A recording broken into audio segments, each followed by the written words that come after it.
नमस्कार. काव्ययोग काव्यसंस्था पुणे आयोजित महाराष्ट्राचा लाडका कवी या अंतर्गत मी श्रद्धा पाटील आपल्या समोर एक स्वरचित कविता सादर करीत आहे. माझ्या स्वरचित कवितेचे नाव आहे लोकल ट्रेन प्रवास करणारी स्त्री.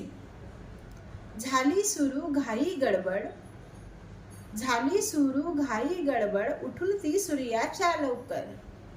लोकल प्रवास करणाऱ्या स्त्रीची धडपड, नोकरी करून घर सांभाळते भरभर.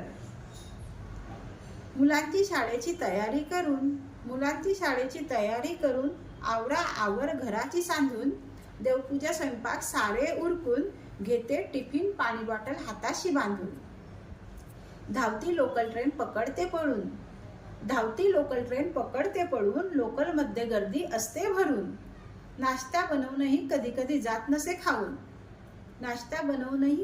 जात नसे खाऊन, ऑफिसवरून फोन ताबडतोब मीटिंगला यावे जाऊन. कधी ड्रेस फाटतात चप्पल घड्याळ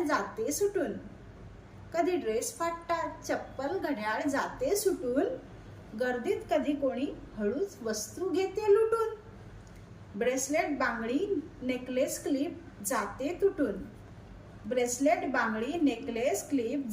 तुटून. खरंच आता शॉपिंगला जायला वेळ आणावा कुठून. लोकलमध्ये धक्काबुक्की जागेवरून भांडण फार. सीट मिळाली चौथी तर शिफ्टिंग पुन्हा आहे का.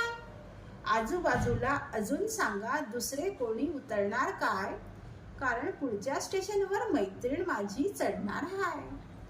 कधी कधी ट्रेन फ्रेंड गप्पा गोष्टी सेलिब्रेशन, चक्कर ऍसिडिटी तर कधी सफोकेशन.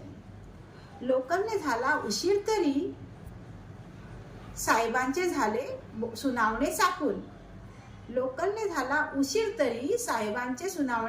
चापून. माहित नाही कदाचित आता तुमचा पगार जाईन कापून. झाली घंटा निघाली आता रस्ता बघते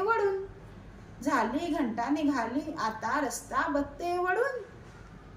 खांद्याला बॅग लावून पळत लोकल दिसेना अजून. जीव मुठीत घेत रोज सफर करून, घरी आल्यावर पुन्हा कामाला लागते कंबर कसून. अवघा लोकल प्रवास गर्दीत करून, संसाराला हातभार लावणारी माय.